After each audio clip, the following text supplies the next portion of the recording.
whether it be a current NBA player or a former NBA player. There was a time when Klay Thompson was the best two-way guard in the NBA, and he's not the same guy. An analyst with a microphone, or even a random fan, there always seems to be someone who can't resist pouring salt on the Warriors. So in this video, we'll talk about all the times that the Golden State Warriors were disrespected during this season. First of all, look at Draymond Green arguing with a Bucks fan in the stands in the middle of a game. He's so tired of the disrespect, he got that fan kicked out of the game by telling the officials that the fan was threatening him. However, in a recent podcast, Mike Shane, the Bucks fan that was kicked out, revealed his side of the story, explaining why he caught the attention of Draymond Green. According to Shane, he was motivated to speak up for Milwaukee native Jordan Poole, whom Green had punched during a preseason practice in October. Shane felt the need to defend and stand up for someone from his hometown, and he wanted to give a voice. "We saw our little brother getting bullied, and we couldn't do nothing about it," he said. "I was speaking up for the city of Milwaukee," Shane said, basically telling him, like, "We're giving you a pass. We haven't forgotten about what you did, a big bully, and we haven't forgot about what you did. We're giving you a pass. We forgive you."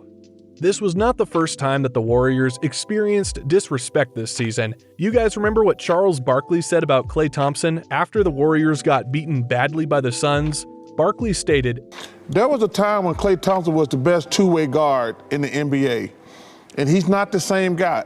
Klay admitted in an interview that those remarks were particularly hurtful, and there was the added insult of Mikal Bridges, who trolled Klay after making a three. So all that anger combined, Klay used that as a motivation to turn things around in a big way. Klay responded to the criticism with an impressive 41-point outburst against the Rockets, with 10 three-pointers to boot. His stellar performance since then has been a testament to his strength and resilience, as he's averaged 21.9 points, 3.4 rebounds, and 2.3 assists in his last 11 games this season, proving that he is still one of the best two-way guards in the NBA. This is why I hope everyone keeps trash-talking Klay, since it just seems to bring out the best in him. Also, earlier this season, Stephen A. Smith caused a stir when he made controversial comments about Jonathan Kuminga. "I'm hearing too many things about him off the court in terms of his head, the level of discipline that he lacks. You understand?" Despite the negative remarks, Kuminga saw no need to respond. He stated, "Man, I don't even know where he got that information. I never worry about it." Now, Kuminga has been on a roll since the start of November, and his performance in December has been more remarkable. Recently against the Jazz, Kuminga had a breakout game and showed his true potential by racking up a season-high 24 points, 5 rebounds, 4 assists, 1 steal, and 1 block. He also had an amazing game against the Celtics, where he rocked Tatum with a mean poster. In that game, he had another versatile performance, producing 14 points, 5 rebounds, and 3 assists. It's undeniable that this young player has a lot of potential. His willingness to outwork anyone is unquestionable, so Smith's statement is clearly not true. After all, Kuminga has been averaging 14.6 points, 3.8 rebounds, and 2.8 assists in his last 5 games. When Kuminga was asked on how he's able to have such growth, he answered, "I try to get better wherever I am at. It doesn't matter if I'm in the G League or playing against little kids, just as long as I'm hooping, doing what I love to do." Moving on, here's another Stephen A. Smith victim. He's James Wiseman. When James Wiseman was sent back to the G League, this is what Stephen A. said. "James, you in the G League, bro? The G League? G League. With that talent? They got you in the G League? What the hell were you doing?" Well, if you're a fan of the NBA, you've probably uttered the same sentiment. However, if you also follow the G League, you're aware of how powerful James Wiseman is on court. Wiseman's potential is extremely evident from his G League performances, where he's averaging 18.8 points, 10.3 rebounds, and 1.2 blocks per game. It's clear that given the right amount of playing time, Wiseman will be a force to be reckoned with. I mean, look at this clip. How crazy is that dunk? That's an NBA dunk. Now, after all those impressive performances in the G League, Wiseman recently rejoined the Warriors lineup, but his first game was a bit underwhelming. In 11 minutes of playing time, he had 6 points, 4 rebounds, and 2 turnovers.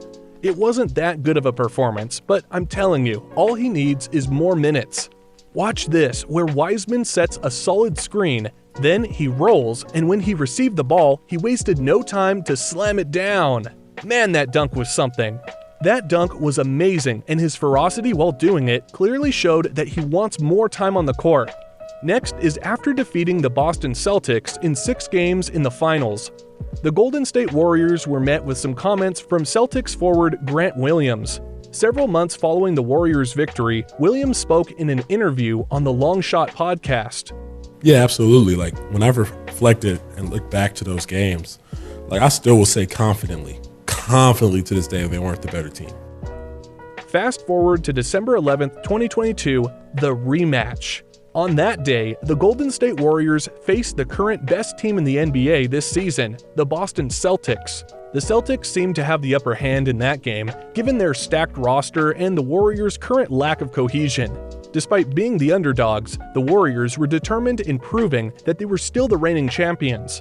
Steph Curry and Klay Thompson, the Splash Brothers, put on a show with 66 points between them on 55.3% shooting, including 45.5% from beyond the arc. Jordan Poole added 20 points, and Kevon Looney grabbed 15 rebounds, while role players like Dante DiVincenzo contributed 8 rebounds and nonstop energy, earning him a plus 20 in plus-minus off the bench. In the end, the Warriors emerged victorious with a 123-107 win, reminding everyone that they are still the champions.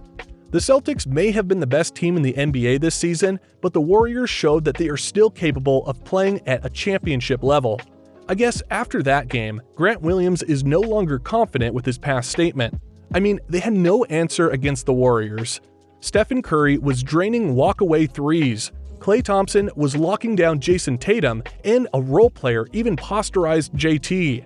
I guess this was enough for Grant Williams to realize the Warriors are truly the better team.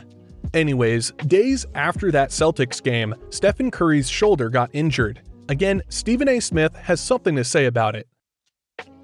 I don't think they can.